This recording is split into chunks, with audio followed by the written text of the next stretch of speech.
Hello everyone, welcome back to Illume biology. NCERT recap sessions चल रहे हैं 19 chapter class 11th का excretory system है ना। 5th वीडियो है आज अपना, और आज हम लोग यहाँ पे बात करेंगे रीएब्जॉर्प्शन और सीक्रेशन की। देखो, इस वीडियो को देखने से पहले आप इसका 3rd और 4th पार्ट देखो, यानी नेफ्रॉन का पहले तो बेसिक स्ट्रक्चर समझो पूरा और फिल्ट्रेशन समझो, तब जाकर आपको रीएब्जॉर्प्शन और सीक्रेशन समझ में आएगा। अब ऐसा इसलिए क्योंकि हमारा जो टॉपिक है वो है यूरिन फॉर्मेशन, और यूरिन फॉर्मेशन में हमने देखा पिछले वीडियो में कि 3 मेन स्टेप या 3 मेन प्रोसेस होते हैं। सबसे पहला प्रोसेस होता है ग्लोमेरुलर फिल्ट्रेशन, जो हमने पिछले वीडियो में डिस्कस किया।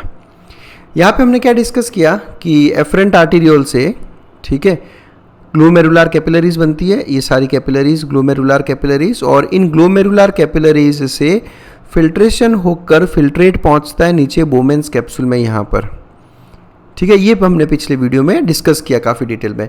अब देखो, यहाँ पे आपको अगर वीडियो अच्छे से देखा हो तो हम ये जो फिल्ट्रेशन करवा रहे हैं, बेसिकली हमने कोई सेलेक्टिव फिल्ट्रेशन नहीं करवाया। सेलेक्टिव फिल्ट्रेशन कहने का मेरा मतलब यहाँ पे ये है कि ऐसा नहीं कि हम केवल सोडियम का फिल्ट्रेशन करवाया या केवल क्लोराइड का फिल्ट्रेशन करवाया, ऐसा नहीं, या केवल ग्लूकोज नहीं, ऐसा नहीं। फिल्ट्रेशन कैसा था? फिल्ट्रेशन नॉन सेलेक्टिव था। फिल्ट्रेशन कैसा था? Non selective. मतलब प्लाज्मा प्रोटीन्स को अगर मैं छोड़ दूँ तो प्लाज्मा प्रोटीन्स के अलावा प्लाज्मा का पूरा कॉन्स्टिट्यूएंट जो है ना, पूरा का पूरा फिल्ट्रेट में आ जाता है, कोई सेलेक्टिव नहीं था। तो फिल्ट्रेशन कैसा है? Non selective. अब बिकॉज फिल्ट्रेशन नॉन सेलेक्टिव है तो इस फिल्ट्रेट के साथ साथ glucose, amino acids, sodium, water, ये सब भी फिल्टर होकर फिल्ट्रेट में आ जाता है। लेकिन ये सब तो हमारे लिए एसेंशियल चीज़ है, ठीक है। तो इसको हम यूरिन में ऐसे ही जाने नहीं दे सकते, इसलिए नेक्स्ट स्टेप में होता है इनका रीएब्जॉर्प्शन। अब रीएब्जॉर्प्शन का मतलब क्या होगा कि रीएब्जॉर्प्शन में जो ट्यूबुलर पार्ट है, यानी कि पीसीटी ले लो आप, लूप ऑफ एनले ले लो और डीसीटी ले लो, इनमें क्या होता है कि फिल्ट्रेट में से कुछ सब्सटेंसेस वापस ब्लड में मूव करते हैं, और मूव भी कहाँ करेंगे? पेरिट्यूबुलर कैपिलरीज, ये भी हम डिस्कस कर चुके हैं थर्ड वीडियो में। तो अगर फिल्ट्रेट में से कुछ वापस ब्लड में मूव करता है तो उसको कहते हैं रीएब्जॉर्प्शन, और उसका ऑपोजिट होता है सीक्रेशन, जिसमें ब्लड में से, पेरिट्यूबुलर कैपिलरीज में से जो ब्लड है, उस ब्लड में से अगर कोई सब्सटेंस वापस फिल्ट्रेट में या ट्यूब्यूल में मूव करता है तो उसे आप कहते हो सीक्रेशन। पिछले वीडियो में हमने ये बहुत अच्छे से डिटेल में स्टडी किया था। तो आज हम यहाँ पर देखेंगे अबाउट रीएब्जॉर्प्शन एंड सीक्रेशन। वापस बता रहा हूँ एक बार, अगर ट्यूब्यूल में से, ट्यूब्यूल मतलब जो अपना नेफ्रॉन का ट्यूबुलर पार्ट है, इसमें से अगर कुछ ब्लड में जाएगा तो इसको आप कहोगे रीएब्जॉर्प्शन, ठीक है। ये जो सेकंड वाला आप ये देखो, ये जो प्रोसेस बता रखा है। और इसके ऑपोजिट अगर ब्लड में से कुछ ट्यूब्यूल में आएगा तो उसको आप कहोगे सीक्रेशन, और ये रीएब्जॉर्प्शन। ये क्यों हुआ? ये इसलिए हुआ क्योंकि फिल्ट्रेट में काफ़ी कुछ जो है प्लाज्मा के साथ में फिल्टर होकर बोमेन्स कैप्सूल में पहुंच गया।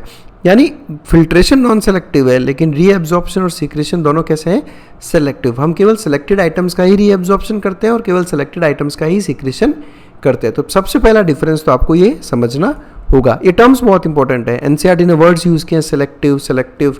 तो सेलेक्टिव का मतलब आपको अच्छे से समझना है ना। जब भी आप एनसीईआरटी पढ़ो तो एनसीईआरटी के एक एक शब्द को एम्फसाइज किया करो कि ये शब्द क्यों यूज़ किया गया है यहाँ पर। तो जब आप उस शब्द को गहराई में समझने की कोशिश करोगे तब आपको इनके मेन कंसेप्ट्स जो है समझ में आएंगे। चलिए बात करते हैं, हम रीएब्जॉर्प्शन की बात करते हैं। सबसे पहले देखो, हमने लास्ट वीडियो में बात की कि एक दिन में ग्लोमेरुलस से कितना फिल्ट्रेट बनता है? 180 लीटर पर डे, या फिर जो हमने इसको मिनट में अगर कंसिडर करेंगे तो 125 ml पर मिनट। एक दिन में बनता है 180 लीटर। अब आप इमेजिन करें 180 लीटर मतलब कितना ह्यूज अमाउंट है।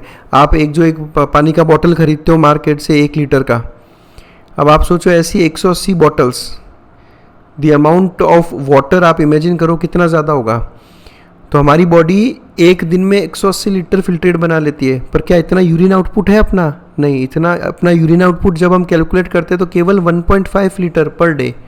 एक दिन में हम केवल 1.5 लीटर यूरिन ही पास करते हैं। यानी आप ये कहना चाहते हो कि बोमेन्स कैप्सूल से एक दिन में 180 लीटर फिल्ट्रेट निकल गया है। इतना फिल्ट्रेट हमने बना दिया। अब यही फिल्ट्रेट आगे चल के यूरिन बनता है, लेकिन यूरिन कितना आ रहा है? 1.5 लीटर, यानी कि 178.5 लीटर फिल्ट्रेट बीच में रीएब्जॉर्ब हो गया। ये हो जाता है करीब 99% से भी ज़्यादा अमाउंट है। इसलिए रीएब्जॉर्प्शन इज इम्पॉर्टेंट। हम करीब 99% ऑफ द फिल्ट्रेट को वापस जो है रीएब्जॉर्ब कर लेते हैं रेनल ट्यूब्यूल्स में। क्लियर? तो ये प्रूव कर सकते हो आप यूरिन आउटपुट और फिल्ट्रेट के रेट को कंपेयर करके। अब ये रीएब्जॉर्प्शन कहाँ कहाँ पे होता है? तो रीएब्जॉर्प्शन पूरे ट्यूबुलर पार्ट में और उसके साथ साथ में कलेक्टिंग डक्ट में भी। पीसीटी में रीएब्जॉर्प्शन होगा, लूप ऑफ एनले में रीएब्जॉर्प्शन होगा, डीसीटी में होगा और कलेक्टिंग डक्ट में भी होगा। ठीक है, अब करता कौन है? अब देखो सिंपल सी बात है, हमने एक वीडियो में डिस्कस किया था कि नेफ्रॉन को हम कहते हैं structural and functional unit of kidney. तो मैंने वहाँ पे डिस्कस किया था कि बहुत से स्टूडेंट्स कंफ्यूज्ड होते हैं और वो नेफ्रॉन को एक सिंगल सेल समझते हैं, पर ऐसा नहीं है। नेफ्रॉन के लिए प्रॉपर वर्ड क्या है कि नेफ्रॉन बेसिकली एक एपिथेलियल ट्यूब है। एक एपिथेलियल ट्यूब है, यानी एक ऐसी ट्यूब जिसमें बहुत सारे एपिथेलियल सेल्स देखने को मिलेंगे। तो ये जो आप नेफ्रॉन का स्ट्रक्चर बनाते हो ना, इतना लंबा चौड़ा, ये PCT, loop of Henle, DCT, तो इन सब में एपिथेलियल सेल्स हैं। आप यहाँ देखो, आप ये स्ट्रक्चर देखो, ये पीसीटी है, यहाँ पे ये पीसीटी, इस पीसीटी में आपको देखो ये सेल्स दिख रहे होंगे, एपिथेलियल सेल्स, है ना? तो ये ट्यूबुलर एपिथेलियल सेल्स कहते हैं। तो ये रीएब्जॉर्प्शन, सीक्रेशन, ये कौन करवा रहा है? ये करवा रहा है इन ट्यूब्यूल्स में प्रेजेंट ये एपिथेलियल सेल्स की हेल्प से जो है रीएब्जॉर्प्शन भी होता है और सीक्रेशन भी होता है। क्लियर? तो अब ये पिक्चर देखो आप, ये एनसीईआरटी का डायग्राम है। इस एनसीईआरटी के डायग्राम में प्रॉपर तरीके से समझा रखा है कि किस पार्ट में क्या रीएब्जॉर्ब होता है और क्या सीक्रेट होता है। इसको हम बारी बारी से लेंगे और लास्ट में मैं आपको पूरा एक साथ वापस से रिवाइज करवा दूंगा। देखो ट्रांसपोर्ट ये जो हो रहा है, यानी कि रीएब्जॉर्प्शन जो हो रहा है, यानी कि ट्यूब्यूल से जो ब्लड कैपिलरी में मूवमेंट हो रहा है, वो दो तरीके से हो सकता है। या तो एक्टिव ट्रांसपोर्ट होगा या फिर पैसिव ट्रांसपोर्ट होगा। एक्टिव ट्रांसपोर्ट का मतलब जिसमें हमें एटीपी यूज़ करना पड़े, और पैसिव ट्रांसपोर्ट जो अपने आप हो, इसमें हमें एटीपी की ज़रूरत नहीं पड़ती, है ना? एनर्जी की ज़रूरत पड़ेगी तो एक्टिव ट्रांसपोर्ट और नहीं पड़ेगी तो पैसिव ट्रांसपोर्ट। ये वैसा ही है जैसे आप कोई एक्टिव प्रोसेस या पैसिव प्रोसेस बोलते हो। बहुत आसान है इसको भी याद करना। देखो जितने भी नाइट्रोजनस वेस्ट हैं और वाटर है, इसका तो होगा पैसिव ट्रांसपोर्ट। नाइट्रोजनस वेस्ट में यूरिया आ जाएगा, यूरिक एसिड आ जाएगा, क्रिएटिनाइन आ जाएगा, इन सब का तो क्या हो रहा है? पैसिव ट्रांसपोर्ट हो रहा है। और वाटर का हो रहा है पैसिव ट्रांसपोर्ट। एक्टिव ट्रांसपोर्ट की बात करेंगे, यानी एटीपी यूज़ करके जो हम ट्रांसपोर्ट करेंगे, तो इसमें ग्लूकोज आ गया, सोडियम, अमीनो एसिड्स, और केवल सोडियम नहीं, मैक्सिमम इलेक्ट्रोलाइट्स जो है ये एक्टिवली ही ट्रांसपोर्ट किए जाते हैं। अब बिकॉज हम एनसीईआरटी रिकैप सीरीज़ पढ़ रहे हैं तो हम बस अपने इस नॉलेज को एनसीईआरटी तक ही लिमिट रखना चाहते हैं, इसलिए केवल सोडियम लिखा है यहाँ पे। आप तो समझे, ग्लूकोज हो गए, इलेक्ट्रोलाइट्स हो गए, ये अमीनो एसिड्स हो गए, ये सारे के सारे एक्टिवली ट्रांसपोर्ट जो है किए जाते हैं। और पैसिव ट्रांसपोर्ट में आएंगे नाइट्रोजनस वेस्ट और वाटर।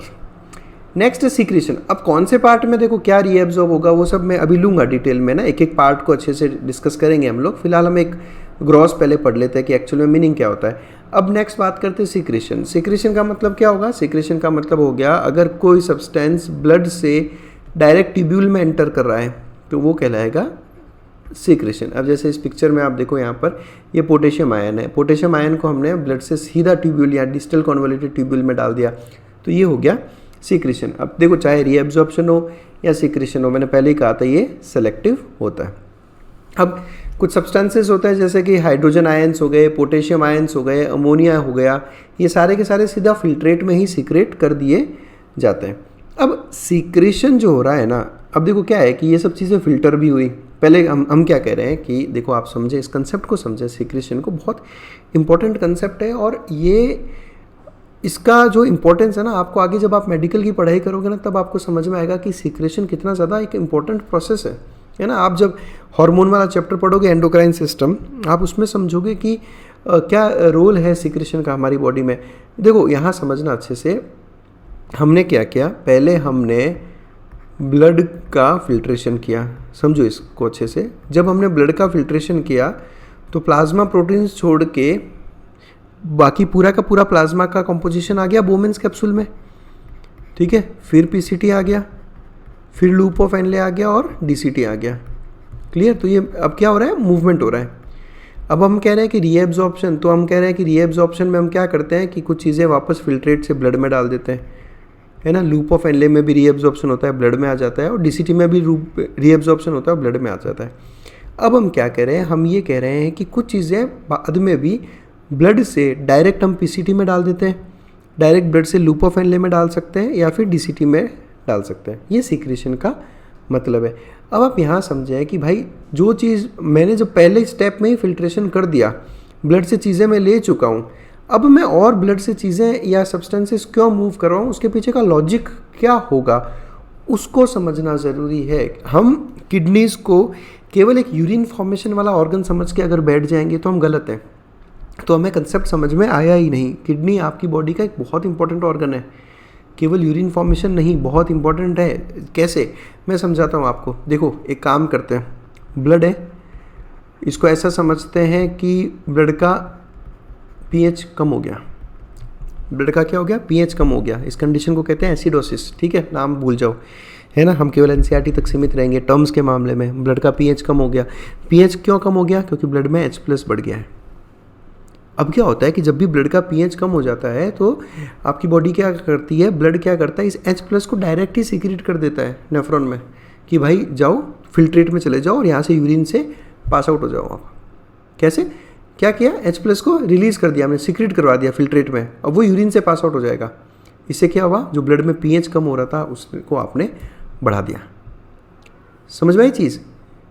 या फिर ऐसे समझो कि ब्लड का पीएच इंक्रीज़ हो रहा था, तो जब ब्लड का पीएच इंक्रीज़ हो रहा था तो क्या किया सिस्टम ने अमोनिया को सीधा एक्सक्रीट करवा दिया, सीक्रेट करवा दिया, है ना। ये देखो आप यहाँ पे अमोनिया, ये रहा यहाँ पे, ये अमोनिया पीसीटी में जाके सीक्रेट करवा दिया हमने। ये जो एरो दिखा रहा है ना, एरो का मतलब है कि ब्लड से ट्यूब्यूल में, इस एरो का मतलब, और यहाँ जो एरो है इसका मतलब है ये ट्यूब्यूल से ब्लड में जा रहा है। तो ये रीएब्जॉर्प्शन, ये वाला एरो रीएब्जॉर्प्शन को दिखा रहा है और ये वाला एरो सीक्रेशन को। तो जब ब्लड का पीएच बढ़ा तो हमने अमोनिया को सीधा सीक्रेट कर दिया पीसीटी में। अमोनिया बेसिक होता है, तो ये क्या करेगा, पीएच को कंट्रोल कर लेगा। अब आप देखें सीक्रेशन कितना इंपॉर्टेंट रोल प्ले कर रहा है, आपके ब्लड का एसिड बेस बैलेंस मेंटेन करने का काम करता है, बफर की तरह काम करता है नेफ्रॉन, और ये बहुत इंपॉर्टेंट है ना। एनसीईआरटी क्या कहती है कि it is an important step in urine formation. Secretion एक बहुत इंपॉर्टेंट स्टेप है यूरिन फॉर्मेशन में। क्यों, because it helps in maintenance of ionic and acid base balance of body fluid. Body fluid का एसिड बेस बैलेंस बनाना बहुत ज़्यादा ज़रूरी है, ब्लड का पीएच मेंटेन करना बहुत ज़्यादा ज़रूरी है, और उसके साथ साथ में बॉडी फ्लूइड्स का आयनिक बैलेंस भी मेंटेन करना बहुत ज़रूरी है। मैं इस पे वापस आऊँगा अभी, आयनिक बैलेंस में बहुत इंपॉर्टेंट, बहुत ही इंपॉर्टेंट कंसेप्ट है ये, ब्लड का आयनिक बैलेंस मेंटेन करना। कैसे होगा, क्यों होगा, वो भी मैं अब यहाँ पे अब डिस्कस करूँगा। थोड़ा टाइम रुक जाओ आप बस, है ना। चलिए अब हम ये काम करते हैं, बारी बारी से देखते हैं कि कौन कहाँ पे एब्जॉर्ब हो रहा है, कौन कहाँ पर सीक्रेट हो रहा है, सब कुछ हम लोग एक बार डिटेल में देखते हैं। शुरुआत करूँगा प्रॉक्सिमल कॉन्वोल्यूटेड ट्यूब्यूल, पीसीटी। भाई बोमेंस कैप्सूल से अभी अभी फिल्टर होके आया, फिल्ट्रेट बना और पीसीटी में आया। पीसीटी में आते ही मैक्सिमम चीज़ें यहाँ पर रीएब्जॉर्ब हो जाएगी। जिसकी बॉडी को रिक्वायरमेंट है या जिसको बॉडी चाहती है कि वेस्ट की तरह नहीं जाए, ग्लूकोज, अमीनो एसिड्स, आप उसको यूरिन में पास आउट नहीं कर सकते, वो हमारे लिए बहुत इंपॉर्टेंट है। तो मैक्सिमम चीज़ों का यहाँ पर जो है रीएब्जॉर्प्शन कर लिया जाएगा। अब मुझे रीएब्जॉर्प्शन करना है तो मुझे सरफेस एरिया बढ़ाना पड़ेगा। सरफेस एरिया बढ़ाने के लिए हम क्या करते हैं कि सेल्स पे, यहाँ जो एपिथेलियल सेल्स है उन एपिथेलियल सेल्स पे माइक्रोविलाई लगा दिए। माइक्रोविलाई लगाने से क्या होगा, सरफेस एरिया इंक्रीज हो जाएगा। पीसीटी में सिंपल क्यूबॉइडल एपिथेलियम होता है, ठीक है, और क्यूबॉइडल एपिथेलियम भी कौन सा, ब्रश बॉर्डर। ब्रश बॉर्डर का मतलब क्या होता है, ऐसे सेल्स, ऐसे एपिथेलियल सेल्स जिन पे माइक्रोविलाई प्रेजेंट है उनको आप ब्रश बॉर्डर एपिथेलियम कहते हो। ये देखो आप माइक्रोविलाई, ये सारे माइक्रोविलाई है। इन माइक्रोविलाई से क्या हो रहा है, इनसे सरफेस एरिया बढ़ रहा है। पहले आप देखो कि अगर समझो आपका सेल इस तरह से होता नॉर्मल विदाउट माइक्रोविलाई, तो इतने एरिया से जो है एब्जॉर्प्शन हो रहा है। अब सेल्स आपने कैसे बना दिए, अब आपने सेल्स बना दिए ऐसे, ये प्लाज्मा मेम्ब्रेन ऐसे कर दिया आपने। अब एब्जॉर्प्शन इतने सारे सरफेस से हो रहा है, ये देखो आप, समझ में आया। इसलिए माइक्रोविलाई का फॉर्मेशन किया ताकि सरफेस एरिया बढ़ जाए, और यही रीज़न भी है कि पीसीटी कॉन्वोल्यूटेड बना दिया हमने। अगर ऐसा स्ट्रेट बनाते तो हमें इतनी सी लेंथ पे है ना रीएब्जॉर्प्शन का एरिया मिलता। हमने क्या कर दिया, पीसीटी को इस तरह से कॉन्वोल्यूटेड बना दिया ताकि इसकी लेंथ बढ़ जाए।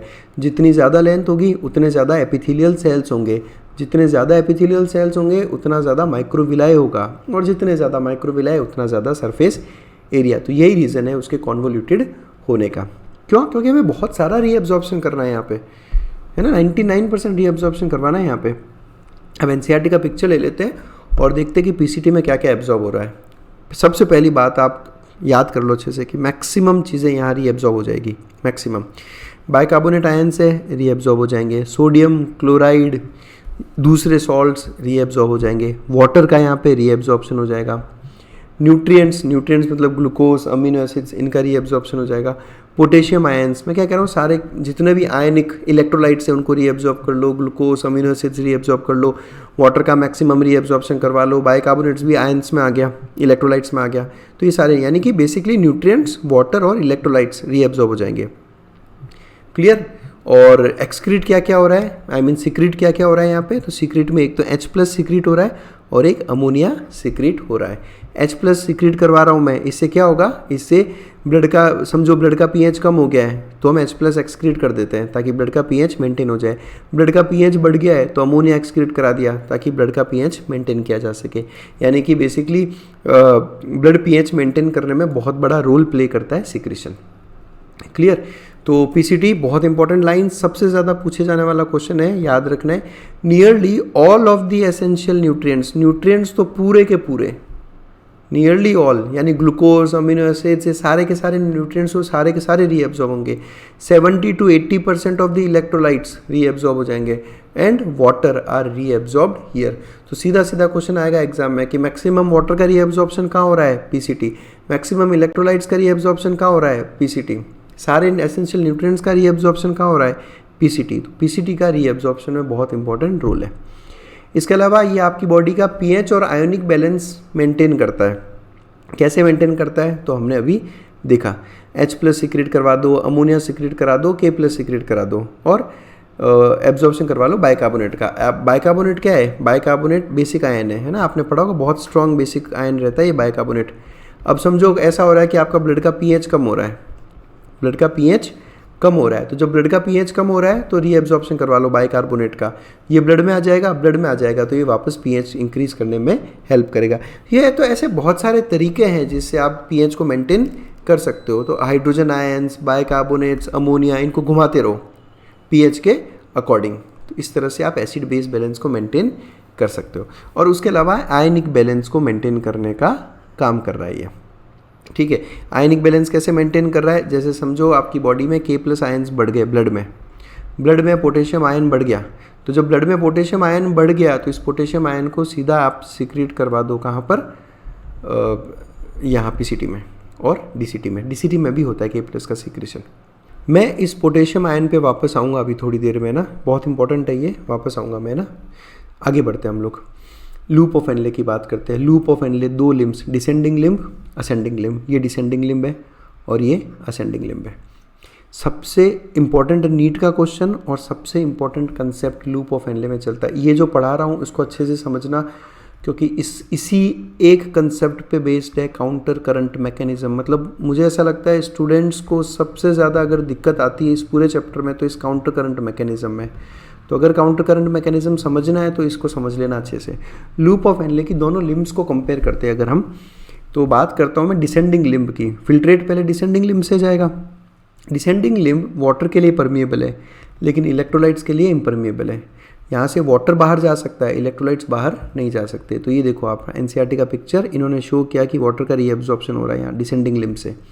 इसके एग्जैक्ट ऑपोजिट असेंडिंग लिम्ब काम करता है। ये इलेक्ट्रोलाइट्स के लिए परमिएबल है, देखो आप, ये सोडियम क्लोराइड बाहर मूव कर रहा है लेकिन वाटर के लिए परमिएबल नहीं है ना। ये बहुत अच्छी चीज़, बहुत बढ़िया फैक्ट है, आपको याद रखना है। और इसका फ़ायदा क्या होगा वो मैं आपको काउंटर करंट मैकेनिज्म में पूरे डिटेल में बात करेंगे, काउंटर करंट मैकेनिज्म में इसके ऊपर, कि ऐसा करने से हमें फ़ायदा क्या होने वाला है ना, वहाँ पे वो डिटेल में स्टडी करेंगे।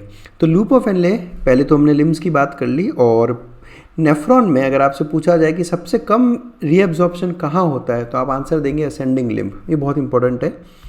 जो असेंडिंग लिम्ब है लूप ऑफ एनले का, उसमें मिनिमम रीएब्जॉर्प्शन होता है नेफ्रॉन में। ये बहुत इंपॉर्टेंट कंसेप्ट आपको याद रखना है, यानी कि मैं इसकी बात कर रहा हूँ। यहाँ पे मिनिमम रीएब्जॉर्प्शन है यहाँ पे, क्लियर। अब लूप ऑफ एनले इंपॉर्टेंट इसलिए क्योंकि ये हाई ऑस्मोलरिटी मेंटेन करता है मेडुलरी इंटरस्टिशियल फ्लूइड की। देखो इसको समझो आप बात को, कि लूप ऑफ एनले में यहाँ पर अगर आप देखोगे तो सोडियम क्लोराइड का रीएब्जॉर्प्शन हो रहा है। तो जब सोडियम क्लोराइड इस लूप ऑफ एनले से यहाँ बाहर, ये देखो बाहर क्या है, बाहर मेडुला का जो इंटरस्टिशियल टिश्यू है मेडुला क्या है, पूरा का पूरा एक पार्ट है किडनी का, तो यहाँ पर सेल्स होंगे, बाहर बहुत सारे सेल्स होंगे, मतलब टिश्यू है, टिश्यू फ्लूइड होगा। तो जो मेडुलरी टिश्यू का फ्लूइड यानी इंटरस्टिशियल फ्लूइड बोलते हैं बेसिकली। देखो इसको समझो ऐसे, कोई भी टिश्यू में जो सेल्स होते हैं ना, उन सेल्स के बीच का जो फ्लूइड रहता है, अब इन सेल्स के बीच में फ्लूइड रहेगा, इसको कहते हैं इंटरस्टिशियल फ्लूइड, इंटरस्टिशियल फ्लूइड। तो ये मेडुला के जो सेल्स होंगे, उन सेल्स के बीच का फ्लूइड को मेडुलरी इंटरस्टिशियल फ्लूइड क्या कहा जाता है। तो जब सोडियम क्लोराइड का रीएब्जॉर्प्शन होता है तो ये पहले जाता है मेडुलरी इंटरस्टिशियल फ्लूइड में, ठीक है। इस मेडुलरी इंटरस्टिशियल फ्लूइड में अगर ये जाएगा तो यहाँ पे तो ऑस्मोलरिटी बढ़ जाएगी, यहाँ पर ऑस्मोलरिटी बढ़ जाएगी। तो मेडुलरी इंटरस्टिशियल फ्लूइड की हाई ऑस्मोलरिटी को मेंटेन करता है लूप ऑफ हेनले। ये तो हो गया क्यों, क्योंकि सोडियम क्लोराइड का रीएब्जॉर्प्शन हो रहा है यहाँ पे असेंडिंग लिम्ब से। अब ये क्यों करता है, आई मीन ये क्यों हाई ऑस्मोलरिटी मेंटेन करना चाहता है। अगर आपको याद हो, अगर आपने डायग्राम अच्छे से पढ़ा हो, तो यहाँ पर इस सरफेस पर 300 मिली ऑस्मोल पर लीटर ऑस्मोलरिटी रहती है और नीचे आते आते ये बढ़ जाती है 1200 मिली ऑस्मोल पर लीटर। मैं ये पढ़ाऊँगा आपको पूरा, ये सब लूप ऑफ हेनले की वजह से। समझ में आ रहा है। तो मतलब जैसे जैसे आप मेडुला में अंदर डेप्थ में जाओगे, ऑस्मोलरिटी क्या हो रही है, ऑस्मोलरिटी बढ़ रही है। किसकी वजह से, लूप ऑफ हेनले की वजह से। पर ये ऑस्मोलरिटी बढ़ा के हमें क्या फ़ायदा होगा वो आप सीखोगे कहाँ पर, यहाँ काउंटर करंट मैकेनिज्म में, जो हम नेक्स्ट वीडियो में डिस्कस करेंगे, ठीक है। तो इस पर हम अभी ज़्यादा डिटेल में बात नहीं करते, क्योंकि बिना काउंटर करंट समझे इसको समझने का कोई मतलब नहीं है। तो ये लाइन का भी एग्जैक्ट मीनिंग आपको नेक्स्ट वीडियो में समझ में आएगा। चलिए आगे बढ़ते हैं। अब आप देखो जैसे जैसे फिल्ट्रेट यहाँ से नीचे आएगा, ये नीचे आ रहा है फिल्ट्रेट, तो इसमें से वाटर बाहर आता रहेगा। फिल्ट्रेट में से वाटर का रीअब्जॉर्प्शन हो रहा है क्योंकि डिसेंडिंग लिम्ब है, ये वाटर के लिए परमेएबल है। तो अगर किसी सोल्यूशन में से वाटर बाहर निकल रहा है तो वो सोल्यूशन क्या होगा, कॉन्सेंट्रेटेड। तो फिल्ट्रेट क्या हो रहा है, कॉन्सेंट्रेटेड। तो जैसे जैसे फिल्ट्रेट मूव डाउन करता है, कॉन्सेंट्रेट होता है। इसी के ऑपोजिट अगर फिल्ट्रेट ऊपर की तरफ मूव करेगा तो सोडियम क्लोराइड रीअब्जॉर्ब हो रहा है। अब किसी सोल्यूशन में से अगर सॉल्ट बाहर आ रहे हैं तो वो क्या हो रहा है, डाइल्यूट। तो फिल्ट्रेट जैसे जैसे मूव अप होगा ये डाइल्यूट होता जाएगा। तो ये एनसीईआरटी की सीधी सीधी लाइन्स है जो यहाँ पर अच्छे से समझ में आपको आ गई होगी। नेक्स्ट बात करते हैं डीसीटी, डिस्टल कॉन्वोलेटेड ट्यूब्यूल, सबसे इंपॉर्टेंट स्ट्रक्चर नेफ्रॉन का। किसी और पॉइंट के रेफरेंस में बात कर रहा हूँ। देखो अगर मैक्सिमम रीअब्जॉर्प्शन तो पीसीटी में हो गया है ना, सारा मैक्सिमम काम हम यहाँ कर चुके हैं। लेकिन डीसीटी आपकी लाइफ बचाने में बहुत इंपॉर्टेंट रोल प्ले करता है। आपकी बॉडी जब इमरजेंसीज में जाती है, जब आपकी बॉडी का अच्छा खासा जो ब्लड प्रेशर फ्लक्चुएशन होता है, आयनिक बैलेंस बिगड़ जाता है, तो सबसे ज़्यादा अगर आपको कोई मदद करता है तो डिस्टल कॉन्वोलेटेड ट्यूब्यूल। कैसे, तो अब मैं क्या करने वाला हूँ, अब मैं क्या करूँगा कि जो एंडोक्राइन वाला चैप्टर है आपका, उस एंडोक्राइन वाले चैप्टर के कंसेप्ट्स को यहाँ पे मैं मिक्स कर दूंगा, ताकि क्योंकि एनसीईआरटी वो भी है, एनसीईआरटी ये भी है, चीज़ें साथ में समझ लो आप, इंपॉर्टेंट। डीसीटी की बात करते हैं। डीसीटी में एनसीईआरटी ने एक वर्ड लिख दिया, कंडीशनल रीएब्जॉर्प्शन होता है सोडियम और वाटर का। रीएब्जॉर्प्शन हो रहा है सोडियम का कंडीशनल, कंडीशनल वर्ड डाल दिया। इसका मतलब क्या हुआ कि किसी पर्टिकुलर कंडीशन में ही, हमेशा नहीं। भाई सोडियम का रीएब्जॉर्प्शन मैक्सिमम मैंने करवा लिया है यहाँ से, है ना, NaCl का मैक्सिमम रीएब्जॉर्प्शन हम पीसीटी से कर चुके हैं। लेकिन कुछ स्पेशल कंडीशंस आने पे रीएब्जॉर्प्शन ऑफ सोडियम हम यहाँ पे बढ़ा देते हैं। अब इस चैप्टर में इतना ही दिया है। एंडोक्राइन वाले चैप्टर के कंसेप्ट्स मैं यहाँ पे लाके आपको बता रहा हूँ। देखो क्या होता है, अब आप समझो, आपकी बॉडी का ब्लड प्रेशर कम हो गया है। आपको अच्छे से पता होगा सोडियम वो आयन है जो आपका बीपी मेंटेन करता है। सोडियम अगर कम हो गया बॉडी में, ब्लड में, तो आपका ब्लड प्रेशर कम होगा, क्लियर से, है ना। ब्लड प्रेशर कम होगा, ब्लड वॉल्यूम भी कम होगा, क्लियर। तो जब ऐसा होता है तो आपका एड्रिनल कॉर्टेक्स एक हार्मोन रिलीज करता है, एल्डोस्टेरॉन। एड्रिनल कॉर्टेक्स एक स्टीरॉयड हार्मोन रिलीज करता है, एल्डोस्टेरॉन। ये आपका मिनरलोकॉर्टिकॉइड वाली कैटेगरी है। अब मिनरलोकॉर्टिकॉइड क्या है ये समझना हो तो आप वो एंडोक्राइन वाला चैप्टर भी मैंने पूरा जो है ना क्या कर रखा, अपलोड कर रखा है, वहाँ पे आप देख लीजिएगा कि एड्रिनल कॉर्टेक्स कुछ मिनरलोकॉर्टिकॉइड्स रिलीज़ करते हैं, जिसमें से सबसे इंपॉर्टेंट एग्जांपल है एल्डोस्टेरॉन। जब ऐसा होता है तो एल्डोस्टेरॉन सीधा एक्ट करता है डीसीटी पर और डीसीटी से सोडियम का रीएब्जॉर्प्शन करवा लेता है, क्लियर। जैसे ही सोडियम का रीएब्जॉर्प्शन होगा उसके पीछे पीछे वाटर का भी पैसिवली रीएब्जॉर्प्शन होगा। ये हमेशा होता है, ये ध्यान रखना। जैसे ही सोडियम का मूवमेंट होगा पीछे पीछे वाटर भी पैसिवली आ जाएगा। सोडियम का जब मैंने रीएब्जॉर्प्शन करवाया, वाटर भी पीछे आ गया, उसकी वजह से क्या होगा, आपका ब्लड वॉल्यूम बढ़ गया। भाई वाटर आ गया अगर आपके ब्लड में है तो ब्लड वॉल्यूम इंक्रीज हो गया, साथ साथ सोडियम भी आ गया तो आपका बीपी भी इंक्रीज हो गया। तो जब आपकी बॉडी कुछ ऐसी शॉक कंडीशन में चली जाए कि आपका बीपी कंटिन्यूसली फॉल डाउन हो रहा है, तब आपको बचाता है एल्डोस्टेरोन नाम का एक हार्मोन। और कैसे, डीसीटी की हेल्प से। इसलिए हमने कहा कंडीशनल रीएब्जॉर्प्शन, तो ये वो कंडीशन है। इसलिए मैंने कहा कि डीसीटी बहुत इंपॉर्टेंट रोल प्ले करता है। आई होप आपको ये कंसेप्ट समझ में आया होगा। नहीं समझ में आया होगा तो कोई दिक्कत नहीं है, इसको हम आगे और पढ़ेंगे। अभी हम रास मैकेनिज्म भी डिस्कस करेंगे आगे आने वाले वीडियोस में, इसी चैप्टर में वो रास मैकेनिज्म भी, वहाँ से आप देखना इसको और डिटेल में हम इसके बारे में बात करेंगे। पर मैं चाहता था ये चीज़ आपको यहीं पे समझ में आ जाए तो बढ़िया है। आगे चलते हैं। इसके अलावा डीसीटी बाइकार्बोनेट्स का भी रीएब्जॉर्प्शन करने में कैपेबिलिटी शो करता है। बाइकार्बोनेट्स भी जो है रीएब्जॉर्ब, देखो मैं क्या कह रहा हूँ, वापस बता रहा हूँ, रीएब्जॉर्प्शन का मैक्सिमम काम पीसीटी कर चुका है। डीसीटी तो बस जब ज़रूरत पड़ती है ना तभी हम इसे काम करवाते हैं। ज़रूरत क्या पड़ गई बाइकार्बोनेट्स की, ज़रूरत ये पड़ गई कि ब्लड का पीएच कम हो गया है। तो जब ब्लड का पीएच कम हुआ तो सीधा हम डीसीटी के पास जाते हैं और बाइकार्बोनेट्स का रीएब्जॉर्प्शन करवाते हैं ताकि पीएच मेंटेन कर सके। तो आप तो बस ऐसा समझो कि भाई डीसीटी तो जब ज़रूरत पड़ती है ना तभी रीएब्जॉर्प्शन एक्सक्रीशन हम इसे करवाते रहते हैं। नेक्स्ट, सेलेक्टिव सीक्रेशन है H+ का और अमोनिया का to maintain pH of blood. सही बात है, पीएच बढ़ रहा है, पीएच कम हो रहा है तो H+ को सीक्रेट करवा दो, पीएच बढ़ रहा है तो NH3 को सीक्रेट करवा दो। क्लियर, पीएच मेंटेन करना है ब्लड का। और उसके अलावा मेंटेन करना है सोडियम पोटेशियम बैलेंस को ब्लड में। कैसे मेंटेन करोगे, अगर सोडियम कम हो रहा है तो रीएब्जॉर्प्शन बढ़ा दो, सोडियम ज़्यादा हो रहा है तो रीएब्जॉर्प्शन कम कर दो, Na+ को रीएब्जॉर्प्शन कम कर दो इसका। अगर K+ कम हो रहा है तो K+ का रीएब्जॉर्प्शन बढ़ा दो। K+ ब्लड में बढ़ गया है तो K+ को क्या करवा दो, एक्सक्रीट करवा दो, सीक्रेट करवा दो डीसीटी से। ये देखो आप यहाँ पे डीसीटी बहुत इंपॉर्टेंट रोल प्ले करता है K+ के एक्सक्रीशन में। डीसीटी बहुत इंपॉर्टेंट रोल प्ले करता है K+ के एक्सक्रीशन में। सबसे इंपॉर्टेंट आप देखो, और ये भी एल्डोस्टेरोन की मदद से। जब आपके ब्लड में K+ इंक्रीज हो जाता है ना तो ये एक तरह की इमरजेंसी सिचुएशन है दोस्तों, ये ध्यान रखना, बहुत इंपॉर्टेंट कंसेप्ट है। अगर आपके ब्लड में K+ इंक्रीज हो गया तो एक बहुत इमरजेंसी कंडीशन है ये, और उस वक्त स्टिमुलेट होता है एल्डोस्टेरोन हार्मोन रिलीज होता है और ये इमीडिएटली K+ को एक्सक्रीट करवा देता है डीसीटी के थ्रू, फिल्ट्रेट में डाल देगा ताकि यूरिन से बाहर निकल जाए। बहुत ज़्यादा डिटेल में मैं नहीं जाना चाहता। सोडियम का रीएब्जॉर्प्शन, एल्डोस्टेरोन के दो फंक्शन यहाँ पे अच्छे से याद कर लो। सोडियम का रीएब्जॉर्प्शन करवाता है और K+ का एक्सक्रीशन करवाता है, K+ का सीक्रेशन करवाता है। ये एल्डोस्टेरोन के दो सबसे इम्पॉर्टेंट फंक्शन, और इन दोनों फंक्शन की वजह से आपकी लाइफ जो है बचती है, समझ रहे हो। और सोडियम रीएब्जॉर्प्शन से ज़्यादा खतरनाक तो ये है K+ सीक्रेशन।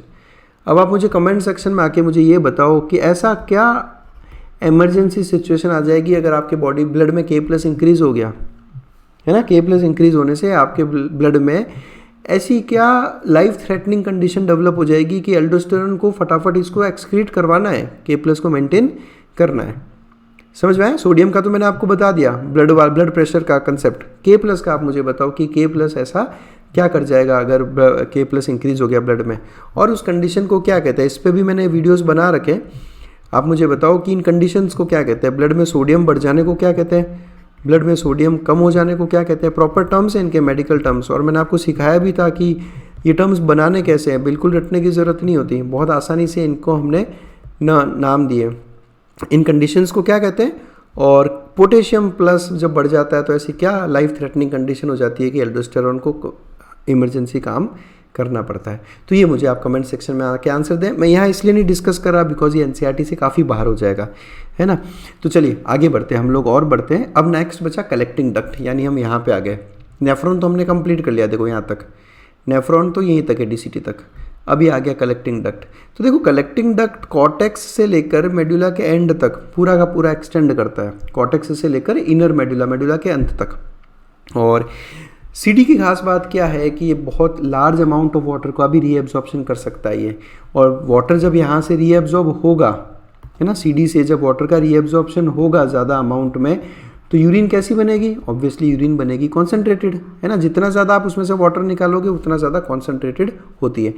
जब भी अगर आपकी बॉडी में समझो कंडीशन ऐसी हो गई कि आप डिहाइड्रेशन से सफ़र कर रहे हो, डिहाइड्रेशन यानी आपकी बॉडी में वाटर की हो रखी है डेफिशिएंसी, तो कलेक्टिंग डक्ट को ऑर्डर जाते हैं कि मैक्सिमम वाटर का रीएब्जॉर्प्शन करवाओ, यूरिन कैसा बनाओ? Concentrated, because water, body needs water, body को वाटर की ज़रूरत है, हम इस तरह से लॉस नहीं कर सकते, तो यूरिन कैसी बनाओ?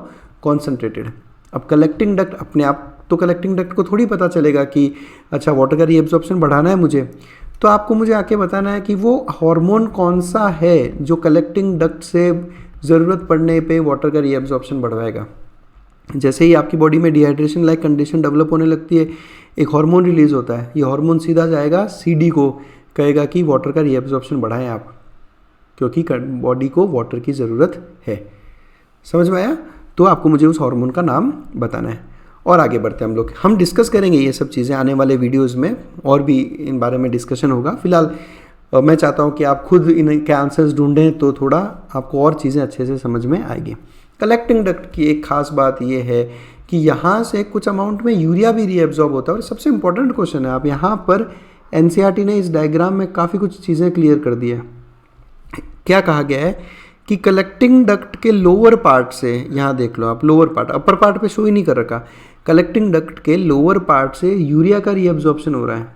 ये यूरिया कलेक्टिंग डक्ट से मेडुलरी इंटरस्टिशियम में आएगा।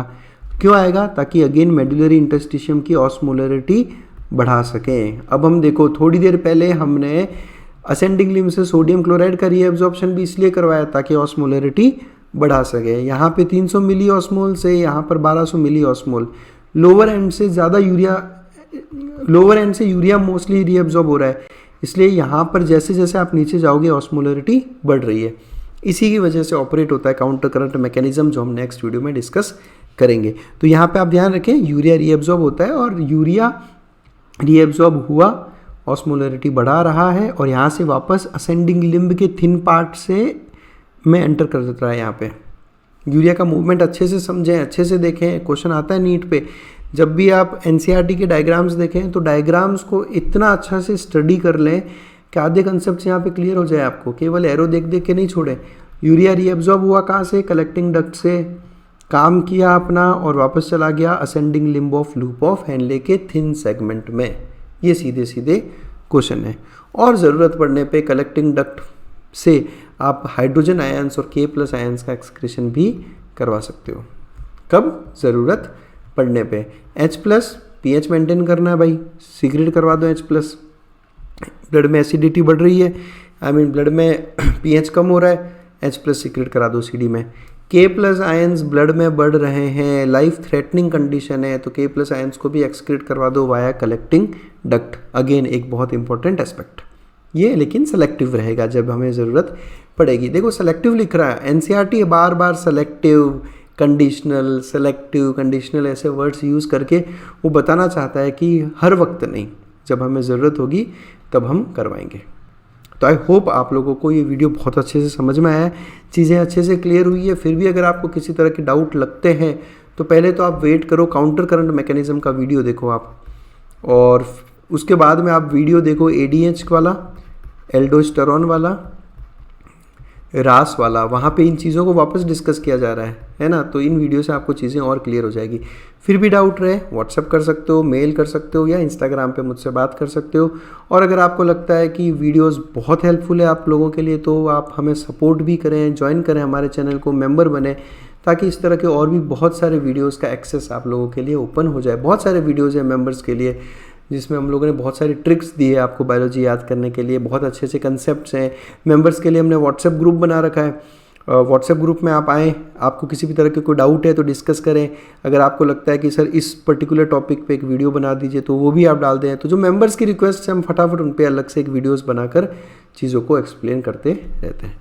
तो बस that's it, thanks a lot for watching us, keep studying hard, concepts पे फोकस करते रहो, चीज़ें अपने आप सब कुछ क्लियर हो जाएगी।